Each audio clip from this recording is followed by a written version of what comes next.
nous allons jeter un coup d'œil à ce petit Walkman Sony WM-FX36 de 1991 équipé radio-cassette auto-reverse.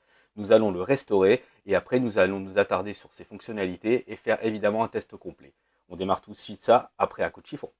Voici donc le Sony WM-FX36 sorti en 1991. Ça fait partie des Walkman de génération 90 qui étaient assez courantes chez Sony, qui étaient des modèles assez accessibles grand public avec des prix compétitifs. Par contre, néanmoins, ça restait des appareils qui étaient vraiment bien conçus. La finition est vraiment très plastique, certes, mais c'est cohérent par rapport à l'époque. La technologie dedans est assez simpliste, mais aussi efficace, car éprouvée, parce que Sony est vraiment les spécialistes dans la réduction de coûts au niveau de la fabrication, mais aussi en gardant un certain niveau de qualité d'électronique et de mécanique. En effet, c'est du japonais.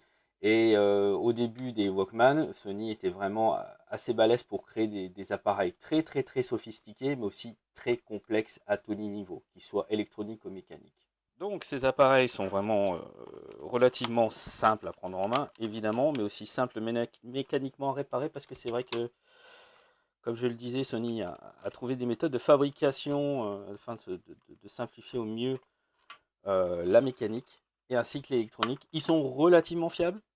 C'est vrai qu'il n'y a pas trop de choses à dire. Il n'y a que de l'entretien, je dirais, courant sur ce genre d'appareil. Donc il n'y a pas vraiment d'électronique à régler. Il n'y a pas... il y a la calibration de vitesse, évidemment. Il y a peut-être une courroie à remplacer. Ça, c'est certainement. Mais il y a aussi... il n'y a pas de filtre à régler. Pas de choses un petit peu farfelues. Ils sont vraiment... c'est vraiment pas facile. Si on met pas de vis, c'est toujours la galère. On voit que c'est un peu plus moderne au niveau des composants. C'est pas des composants spécialement trop intégrés, donc ils n'ont pas joué la miniaturisation. Ils ont vraiment joué le coût, l'accessibilité. Ah, on y arrive. C'est la partie la plus embêtante. Voilà. Et alors, il y a une petite astuce. Je sais qu'il y a un ergot qui se situe au niveau du cache batterie, qui n'est pas spécialement visible, qui est par ici. Je l'aurai pas à la lame, il faut l'avoir avec un petit tournevis. Cet ergot là, c'est ce petit ergot juste ici qui est pas très sympa à voir. Ouais, ça y est, on y est. Voilà. Donc nous voilà à l'intérieur. Comme je vous l'ai expliqué, un mécanisme vraiment très simple. On va s'en retrouver avec de l'entretien classique.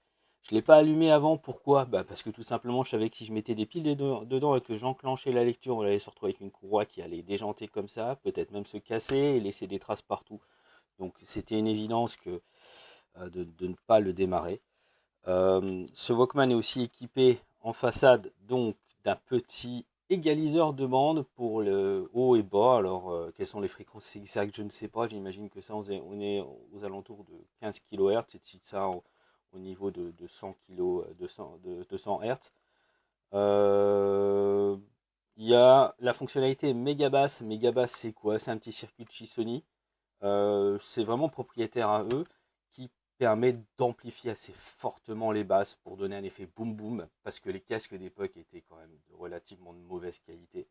Faut reconnaître, ce qui a vraiment gâché l'audio dans les années 90, c'était les casques de mauvaise qualité qui étaient fournis avec les appareils, qui pouvaient sortir des super résultats, les appareils, mais les casques n'étaient absolument pas à la hauteur. Donc c'est pas leur rendre justice. On va continuer le démontage. Donc ici, je vais vous enlever le petit connecteur qui permet de relier la façade à la carte principale. Il se démonte très facilement une fois qu'on est dedans. On se retrouve vraiment avec tout intégré. C'est là qu'on voit l'astuce de Sony pour réaliser ce type d'appareil. C'est que la mécanique ici, on va la retrouver dans énormément de séries des WM-FX de cette génération-là. Elle est quasiment standardisée. Et c'est ça qui est bien parce que ça leur coûte vraiment pas grand chose à réaliser, ce qui permet de faire des réductions de prix. Les carters aussi, on va se retrouver avec des carters qui vont à peu près tous être identiques. Ils vont juste changer la façade et éventuellement réduire un peu le superflu. La partie électronique, elle, peut changer en fonction des appareils, mais en tous les cas, on restera toujours sur une base d'à peu près tout intégré. Donc ça, la qualité de réalisation pour moi est très très propre, minimaliste certes, mais très propre. Au moins, ça permet de limiter les problèmes techniques. Qu'est-ce qu'on va avoir à faire là-dedans? On va pas avoir grand-chose, ça va aller assez bien. Pourquoi? Parce qu'on va avoir notre petite courroie qui est évidemment détendue complètement. Inutilisable, ça n'aurait jamais entraîné quoi que ce soit. On va avoir un peu de nettoyage de contact au niveau des interrupteurs parce que de toute façon, il y en a toujours, ça craque, ça craque. On aura le bouton de volume évidemment à décaper là aussi. On va la partie tuner, on va rien toucher. Là, c'est donc le condensateur ajustable qui permet de régler la fréquence de la radio, qui relaie tout simplement une petite aiguille en plastique avec une sorte de crémaillère en plastique qui permet d'indiquer la radio d'une précision moyenne, mais au moins on sait où on est. Donc ça fonctionne généralement très bien, il n'y a rien, il n'y a pas de frottement là-dedans, donc tout est bien. On va aussi nettoyer un peu la prise casque pour éviter les gratte-gratte quand on insère le casque. La partie électricité, il est propre, il n'a pas eu d'oxydation, donc on n'aura pas grand-chose à s'occuper au niveau de la batterie, ça sera toujours... c'est toujours ça moins à faire, parce que c'est des parties qui fonctionnent assez mal après quand ça a été abîmé. Il y a de la graisse sèche un petit peu, on va enlever la graisse qui est asséchée. Vraiment la mécanique est très simple, hein. On enclenche, on fait tourner et pof, ça y est c'est parti, le moteur s'enclenche. Il ne change pas de sens, c'est juste un jeu de courroie qui permet d'inverser le sens. Tout est en plastique, mais ça passe. Honnêtement, c'est des appareils qui sont vraiment pas mal conçus. Il y a cette petite barre là sert à faire ce qui s'appelle l'anti-roulis. Ça évite qu'il y ait le changement des variations de vitesse significatifs quand on transporte l'appareil. Parce que ce qu'on pouvait reprocher à ce genre d'appareil, c'est qu'ils avaient tendance à avoir du pleurage énormément, donc des mouvements de bande indésirables quand on marchait, quand on courait avec. Ce qui est un peu embêtant pour un Walkman, puisque littéralement c'est l'usage qu'on doit en faire. Et ils ont mis ce petit système là qui est très très malin, qui est juste une espèce de contrepoids qui permet de compenser ce mouvement, comme on peut voir en appuyant légèrement sur un des engrenages d'entraînement des roues. Donc on va déjà commencer par nettoyer cette petite graisse figée. Ouais, c'est de la graisse blanche. Donc vraiment très très simple. On s'équipe de quelques cotons-tiges, d'alcool isopropylique que moi j'ai mis dans ce petit conteneur. L'alcool isopropylique c'est quoi? C'est ça, tout simplement ce genre de choses. Bon, je fais pas de pub, hein, c'est juste, vous pouvez en trouver un peu partout, hein, vous en trouvez sur Amazon, vous en trouvez sur eBay, sans faire de pub non plus. Vous en trouvez peut-être en magasin de bricolage de manière un peu plus compliquée, mais bon. On va déjà enlever ça parce que ça, elle est pas très frigée, mais il arrive, du moins pas sur ce type d'appareil, mais sur d'autres appareils plus anciens, que les graisses soient complètement figées et empêchent le fonctionnement de la mécanique. Et là, c'est beaucoup plus embêtant parce qu'il faut démonter aussi les engrenages un par un pour pouvoir les décrasser et remettre de la graisse neuve si jugé nécessaire. Moi, je ne remets pas spécialement de la graisse tout le temps parce que déjà, ce n'est pas des appareils qui vont être soumis à un usage régulier. C'est des appareils que je vais utiliser occasionnellement pour me faire plaisir. Et les graisses de maintenant, même au lithium, sont quand même très très épaisses et je préfère remplacer par de la graisse assez fine d'horlogerie. Et des fois, ça fait largement le job et c'est justement beaucoup plus propre que ce genre de choses. Bon, là, il n'y a vraiment pas grand chose à enlever. Il n'y a pas de graisse sur la mécanique ailleurs. Non, ça a l'air d'être bon. J'ai vu qu'il y en a un petit peu devant là, mais elle n'est pas figée. Il y en a un petit peu au niveau. Elle n'a pas l'air trop gênante. Voilà.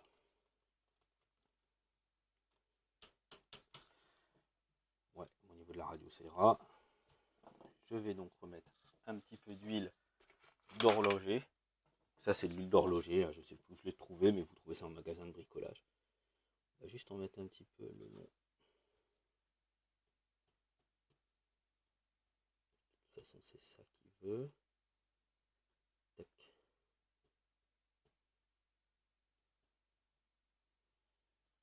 Voilà, super. Ça n'a rien d'en mettre de trop. Peut-être même essuyer un peu le surplus.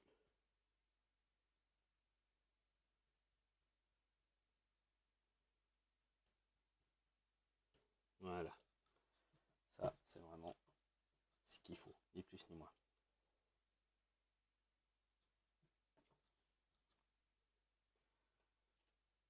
Tant qu'on est là, on va donc décrasser nos petits potentiomètres et interrupteurs et prises et tout ce qui va bien. Le temps de prendre, ça je vous ai déjà expliqué la dernière fois, de la bombe contact. Encore une fois, je vais la mettre dans une petite pipette parce que autrement on en met toujours de trop. Toujours. Voilà. Je vous dis, c'est pas la peine d'en mettre de trop dans ce genre de pipette parce que ça sèche, ça s'évapore. Alors, donc la solution la plus simple, c'est de trouver un petit trou d'insertion au niveau de votre interrupteur, de mettre de bons contacts des deux côtés, et puis ensuite on secoue. Pour faire ça sur tous les interrupteurs, même si ça ne sert pas vraiment dans votre cas ou dans le cas d'usage de courant de l'appareil. C'est pas grave, on est là, ça permet aussi de leur donner un petit peu de souplesse. Cet appareil-là est relativement propre, donc j'avoue que l'effet va être assez limité parce qu'il n'y a pas grand-chose à récupérer, pas grand-chose à nettoyer. C'est toujours agréable d'avoir un appareil qui est refait correctement et ça permet aussi de voir les bases assez facilement. Bon, ça débouline un peu, mais c'est pas très grave. Donc ça, ce ne sont pas des interrupteurs, ça, ce sont des petits leviers mécaniques, donc il n'y a rien à mettre là-dessus. Nous avons ensuite, on va s'occuper du le potentiomètre de volume. Ça, c'est le plus important, parce que ça craque systématiquement. Chez Sony, et chez d'autres, les potentiomètres sur les Walkman sont tout intégrés, c'est-à-dire qu'on ne peut pas démonter ce petit bouton. Il y a un rivet dessus, et si on démonte, c'est casse obligatoire. Donc, il n'y a pas 15 000 possibilités, il faut essayer d'insérer au mieux de la bombe contact dessus. Peut-être y aller même en plusieurs fois si vous constatez que c'est pas suffisant, hein, sur plusieurs tentatives. Et puis on fait comme d'habitude, hein. On fait gratter, les lamelles métalliques vont aller toucher la résistante variable qui se trouve à l'intérieur du potentiomètre et décrasser la partie de contact, hein. Voilà. Ok, on est pas mal. Bon, sur la bande de contact, on est bien. On va profiter pour nettoyer un petit peu la mécanique qui vraiment c'est vraiment minime, hein, c'est vraiment minime. Donc pour cela je reprends de l'alcool isopropylique sur un coton-tige. Je vais déjà commencer par la tête, donc mon coton-tige est propre. La tête est très propre. On peut constater donc cette tête là est une tête auto-reverse spéciale de chez Sony, tout simplement parce qu'elle est équipée d'aimants, enfin en fait de bobines magnétiques de chaque côté de la bande. Une tête standard est équipée juste de bobines au niveau de la voie qu'elle doit lire. Mais cette tête est équipée bidirectionnelle, c'est-à-dire qu'elle est équipée de 4 bobines et non pas 2, ce qui permet de lire en auto-reverse l'un ou l'autre côté de la bande sans avoir à retourner physiquement la cassette ou retourner physiquement la tête pour des appareils auto-reverse de salon par exemple. Avantage, ça prend moins de place. Désavantage, on est obligé d'avoir des bobines qui sont beaucoup plus fines, beaucoup plus précises, donc plus sensibles à l'alignement, mais aussi plus sensibles au bruit, évidemment, puisqu'on va avoir tendance à amplifier plus le signal qui viendra un peu plus faible, mais donc une qualité au final un peu moindre, mais suffisante pour des appareils mobiles dans ce genre. Il n'y aura pas besoin de faire ce qui s'appelle d'azimutage sur la tête, c'est-à-dire le positionnement de la tête relatif par rapport au passage de la bande. Pourquoi? Parce que sur ces modèles-là, de génération assez récente, Sony les a équipés donc de petits ergots plastique de part et d'autre qui guide parfaitement la bande où elle doit se situer, à condition que votre cassette soit correctement enregistrée, bien évidemment. Mais si elle est enregistrée en fonction de la norme IEC Prime 1981, que je vous ai parlé dans la vidéo de la Boombox Sharp, vous devrez avoir une qualité d'audio qui est très très satisfaisante. Nous allons ensuite nettoyer le cabestan. Donc le cabestan, c'est quoi? C'est cette petite roue métallique là qui permet de pousser la bande contre le galet presseur.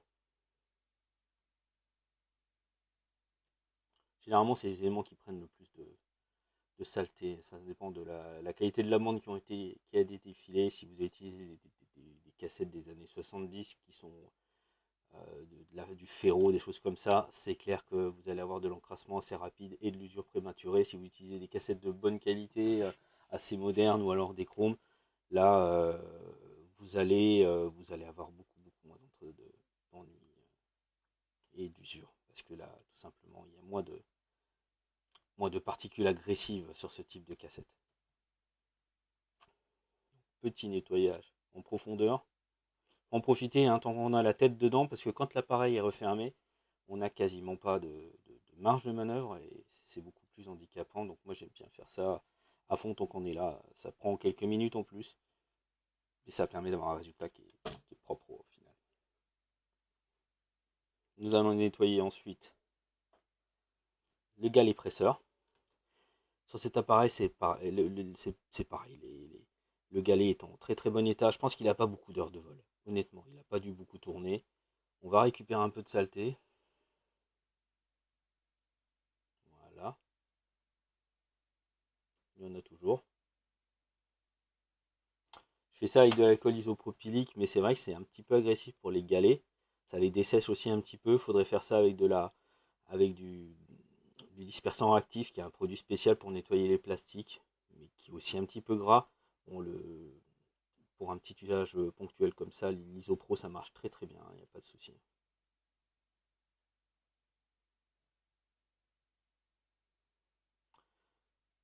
Très très simple à faire. Ça fait partie des entretiens de base des appareils à bande, hein. Dans tous les cas, nettoyage des galets, nettoyage des cabestans, nettoyage de la tête.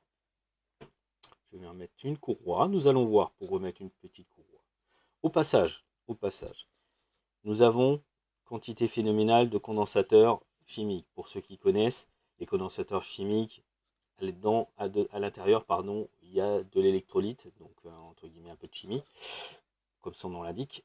Mais la difficulté sur les appareils anciens, c'est que ces condensateurs ont tendance à mal vieillir. Quand je dis mal vieillir, c'est vraiment mal vieillir, c'est-à-dire, meilleur des cas, ils perdent leur qualité de fonctionnement, donc l'appareil va se dégrader au niveau de son qualité, au niveau de la qualité audio, au niveau de son comportement, si c'est lié à la logique. Ou les cas les pires, c'est les condensateurs qui fuient. Ils perdent leur acide, qui viennent corroder la totalité de la zone où ça fuit, surtout si c'est là depuis un certain temps. Grosso modo, ça rouille. Sur ces modèles-là, d'expérience, je sais que ces condensateurs-là sont propres. Il n'y a pas de difficulté, ça concerne uniquement les générations plus supérieures. Et éventuellement pour les plus anciennes, de la perte de qualité du condensateur. Mais la fuite, non, pas sur ces modèles-là, il y en a rarement. C'est pas une panne n'est pas exclue, mais d'un point de vue fuite grave avec corrosion, non. On a plutôt des soucis de batterie qui coulent parce que les piles sont restées très longtemps dans l'appareil et ça bouffe la totalité de l'appareil quand ça fuit. Mais là, non. J'ai retrouvé dans mon stock de courroies quelque chose qui fera largement l'affaire. Donc bon, voilà l'ancienne. Vous voyez qu'elle est complètement à la masse. Voici la nouvelle. On voit tout de suite une flexibilité. Comment savoir si elle est bonne? On tire un peu dessus et on voit comment elle résiste. Si on voit qu'elle a vraiment de la résistance là et qu'elle ne se détend pas plus, c'est qu'elle est bonne. Si on sent que c'est tout de suite très très mou, que ça va limite casser, que ça peut s'étendre à l'infini, ça faut oublier ces poubelles. Comme elle n'est pas neuve mais qu'elle fait bien le travail, je vais lui donner un petit coup de propre pour enlever éventuellement les particules qui sont dessus. Donc on fait ça surtout pas avec des produits agressifs comme de l'isopropylique ou quelque chose comme ça. Vous prenez juste, encore une fois, votre produit de nettoyage classique à vitre. Voilà, c'est vrai qu'en effet, elle était un petit peu sale, elle méritait son petit nettoyage. Ce qui est intéressant quand vous enlevez une courroie et qu'elle est encore présente dans l'appareil, avant, notez le chemin de bande. Si vous n'êtes pas sûr ou vous n'avez pas l'habitude de l'appareil, notez le chemin de bande. Sur des appareils complexes, auto-reverse, genre de choses, on a vite fait de perdre le fil et de perdre 10 minutes à rechercher comment c'était positionné, mince ça va pas, et puis on met un truc, on essaye et ça tourne pas ou ça tourne à l'envers. Bref, là, il est très simple, ça posera pas de difficulté, mais il y a des appareils qui font des cheminements de courroies très tordus. La courroie est légèrement plus grosse que l'ancienne, ce qui l'empêchera pas de fonctionner, parce qu'il y a la place. Certains appareils sont moins tolérants au niveau de la place. Voilà. Donc là, on peut constater que j'ai une bonne résistance quand j'essaie de bloquer le roulement. Il y a du blocage, donc ça, c'est bien. Il y a de la prise, il y a ce qu'il faut. Ça tourne correctement dans les deux sens. Ça entraîne bien le moteur, ça touche à rien. Parfait, je crois qu'elle fera largement le boulot. Bien, ça c'est fait. Ce qui est intéressant sur ce type d'appareil, c'est qu'il est donc équipé de ce petit égaliseur. Mais par contre, ce petit égaliseur, évidemment, c'est de l'électronique et c'est des résistantes variables. Et les résistantes variables, ça fait quoi? Bah, ça s'encrasse. Donc il va falloir faire la même chose que ce qu'on a fait pour le bouton du volume, c'est-à-dire les nettoyer parce que tout l'audio passe à travers ce petit cale et ces petits boutons. Donc si vous ne voulez pas avoir des cric-cric, des grésillements quand vous bougez ça, va falloir absolument les décaper aussi.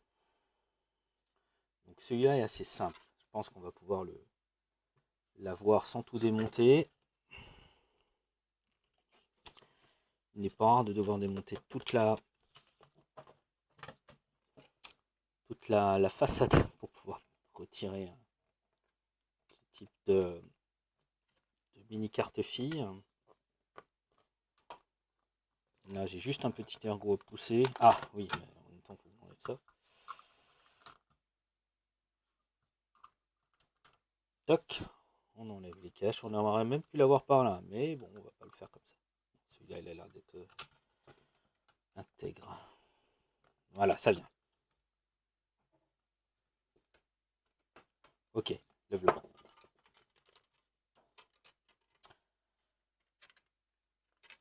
J'essaie de vous montrer tout ça. C'est toute petite carte fille qui contient juste le circuit qui correspond au bass boost, au méga bass, pardon, et le potentiomètre de réglage audio. Bien, donc, même sanction pour ces petits copains. On va insérer un peu de dispersant, de nettoyant contact. Et on fait des allers-retours sur le potentiomètre.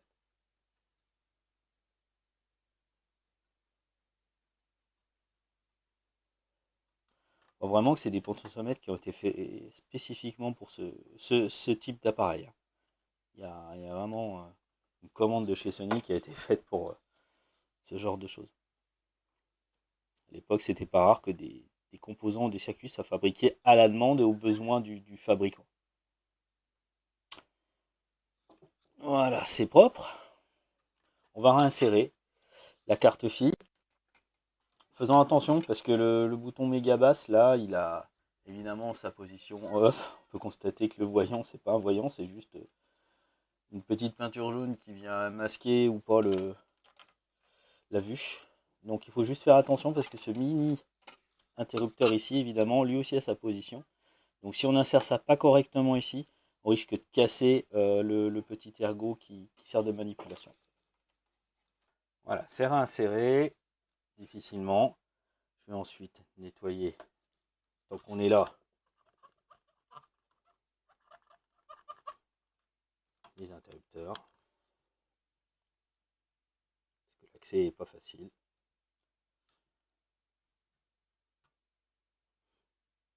Toc. Voilà, de toute façon il était quand même relativement propre, donc il n'y a pas non plus de quoi s'inquiéter trop. Donc aïe, c'était là. pas sûr d'être dedans. Aïe, aïe, aïe. Si, parfait. Là-haut. Ah, là, je suis pas dedans.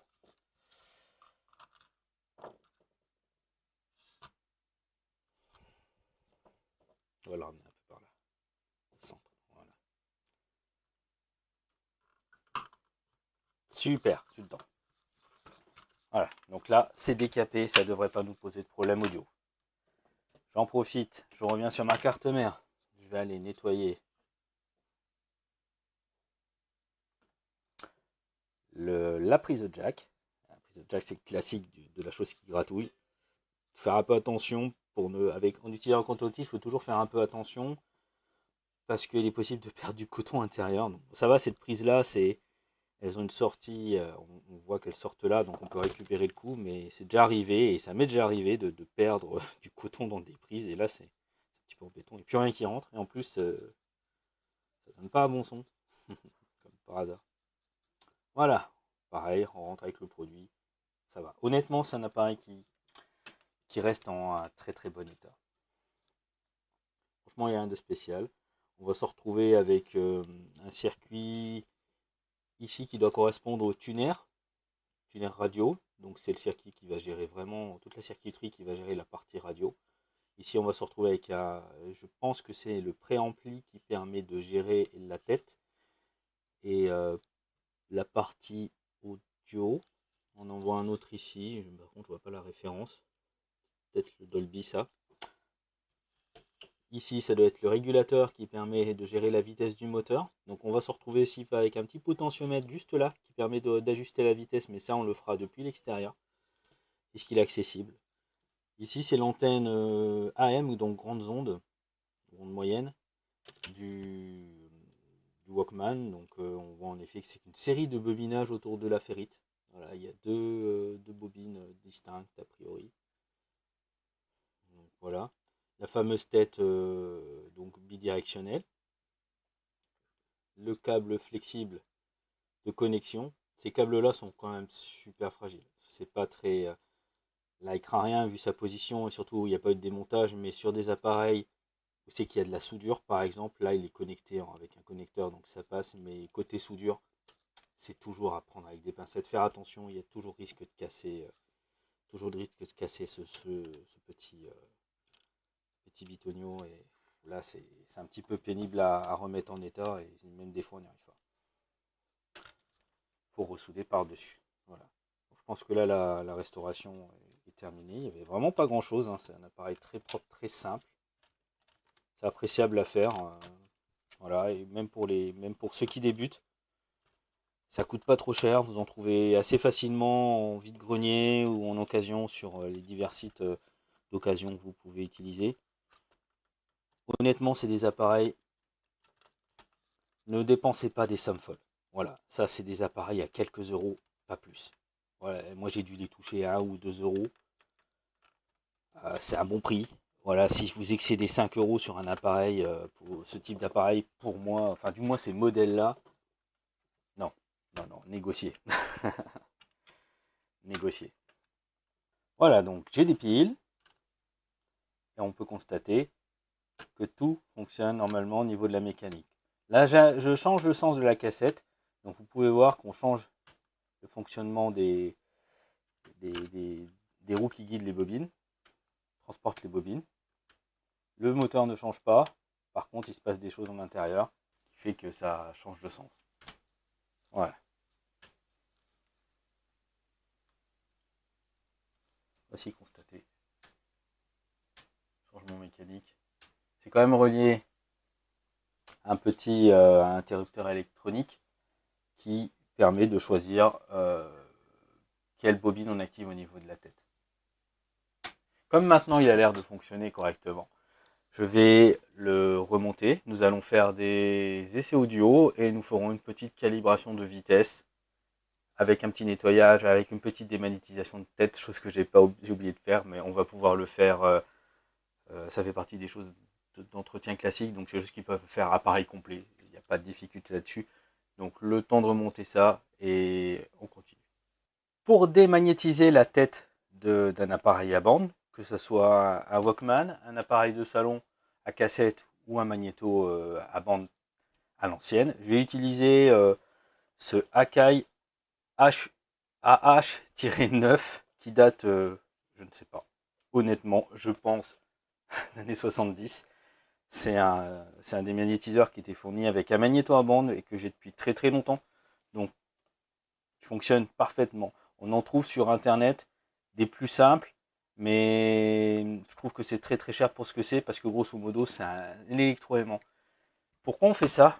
Parce que quand on fait tourner une cassette sur un magnéto à bande ou une bande magnétique globalement, euh, c'est comme je le dis magnétique et ce magnétisme va aller se déposer sur les électroaimants de la tête et va poser des problèmes de restitution audio de manière simple. Donc la technique c'est on enlève ce champ magnétique résiduel avec un gros électroaimant qui va venir capturer ce champ magnétique et on le relâche plus loin. Donc je vais vous montrer, c'est vraiment très simple. Donc j'active l'électroaimant, donc le démagnétiseur à certaines distances de l'appareil pour éviter de le perturber, il se met en marche. J'arrive, je fais quelques petits ronds. J'en profite pour démagnétiser ce qui s'appelle le chemin de bande, c'est-à-dire tous les endroits c'est que potentiellement la bande touche, et je relâche au moins 1 mètre pour éviter de remettre, de diffuser ce champ magnétique sur d'autres appareils. Voilà, l'opération est terminée. Alors j'ai remonté l'appareil, je ne l'ai pas testé complètement avant de le remonter parce que déjà c'est pas très compliqué à démonter une fois qu'on a mis le pied dedans.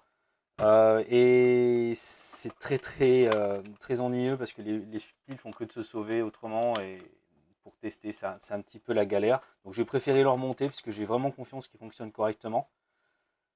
Et on va constater ça tout de suite. Alors déjà, on va se mettre un test audio.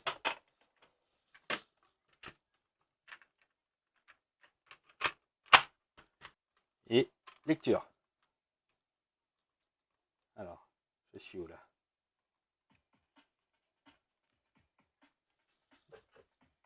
Eh ben ça fonctionne.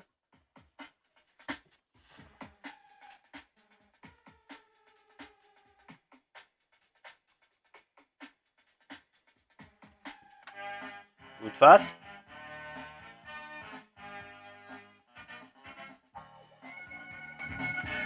L'effet méga basse.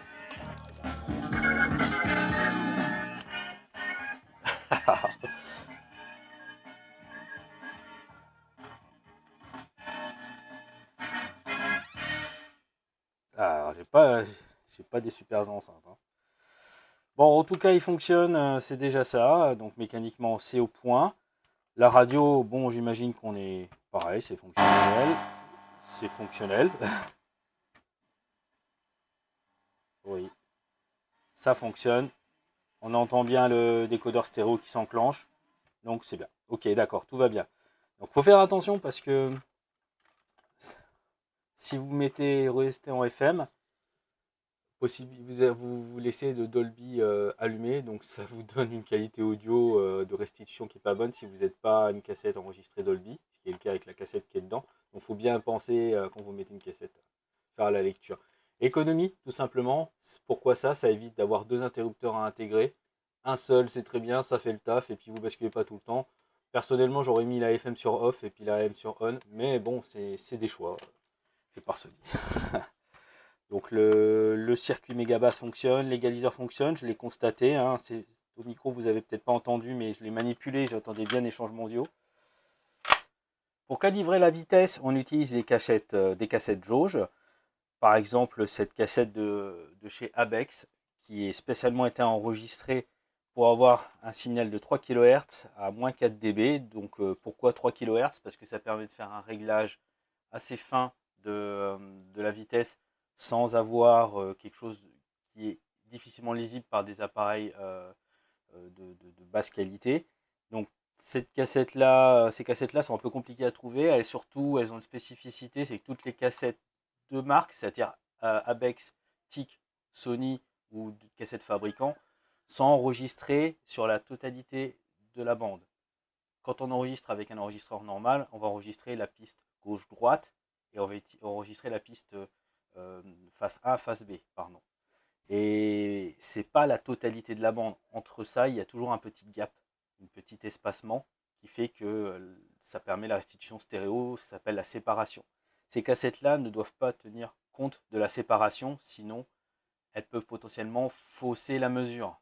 Au final, elles sont enregistrées pleine piste, pleine bande, avec des appareils très spécifiques. Généralement, c'est des enregistreurs à bande équipés chez le fabricant pour faire ce genre de cassettes. Donc, si vous achetez des cassettes de reproduction faites par des particuliers, je ne dis pas qu'elles ne sont pas bonnes, mais elles ne sont pas monopistes. Elles sont multipistes, puisque les enregistreurs, quelle que soit la qualité, que ce soit Nakamichi, que ce soit du Sony, que ce soit du Pioneer, de toute façon, enregistreront toujours en stéréo sur la face A ou la face B.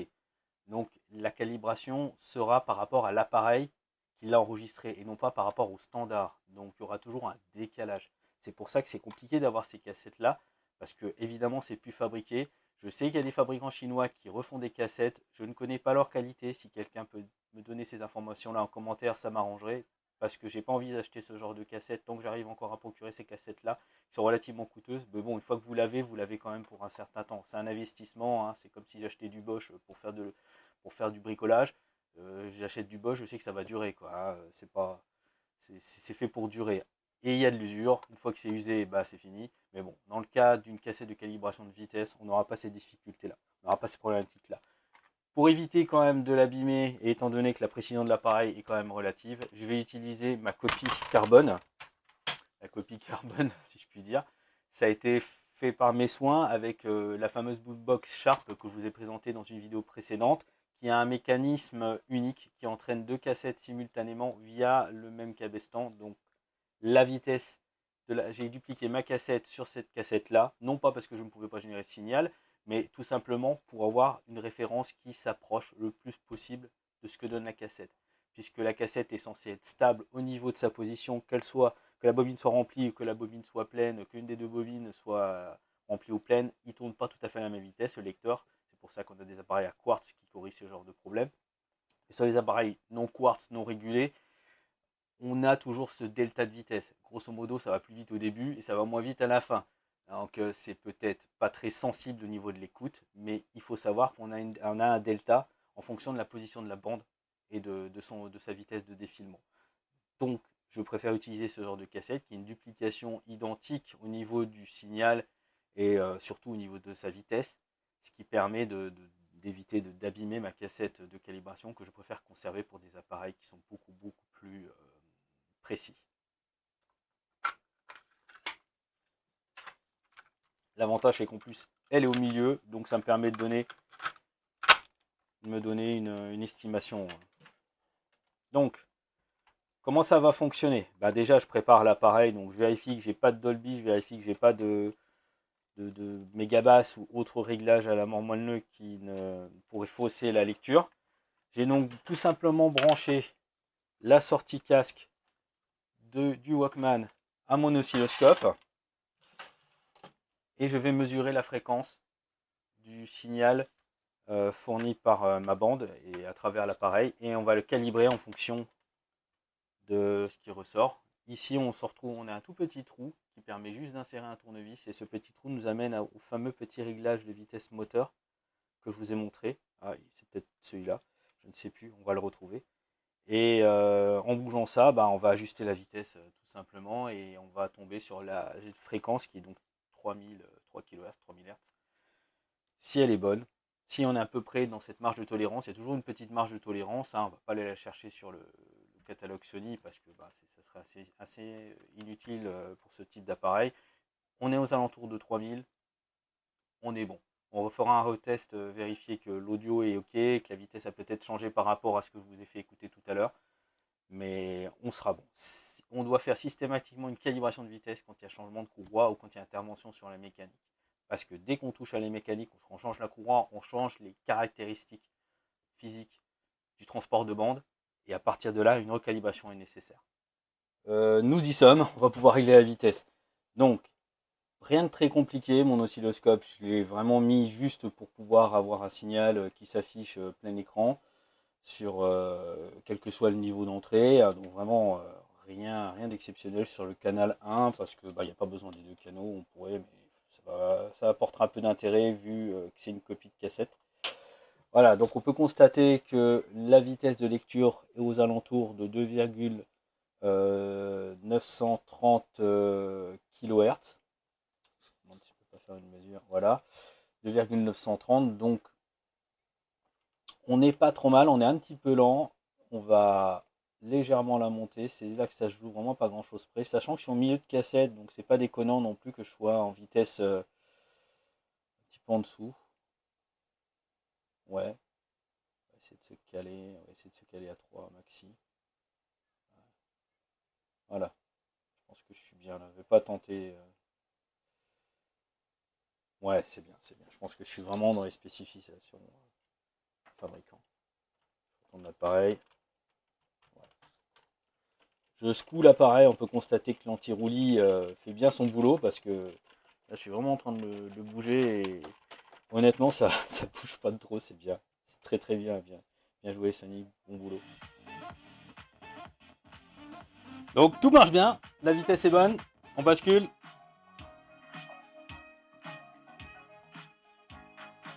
C'est magnifique, ça fonctionne bien, j'adore.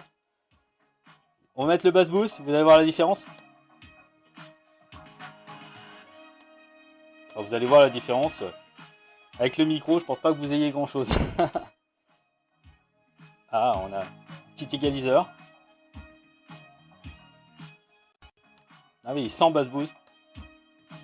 Il y a une sacrée différence. C'est vraiment un circuit qui est fait pour donner de la pêche à l'audio, comme je vous ai dit, pour mettre sur des casques de qualité moyenne. Ça boostait vraiment ça. Honnêtement, moi je préfère utiliser ces appareils-là avec des casques beaucoup plus modernes, de qualité raisonnable, pour en profiter un max. Donc on va conclure ça sur une petite capture audio en direct, et on aura terminé.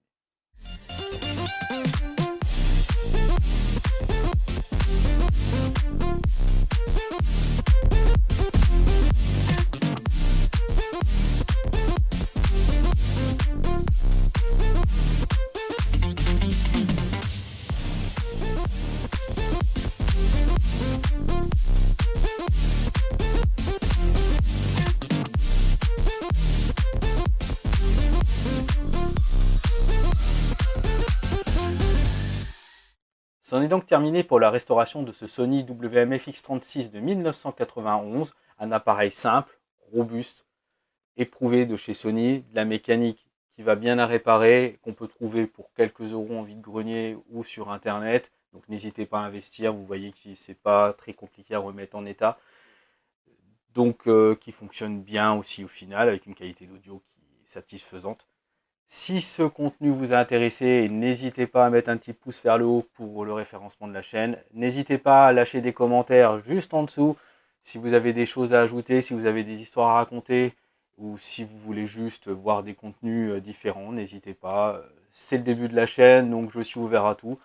En tout cas, merci pour votre fidélité et à la prochaine.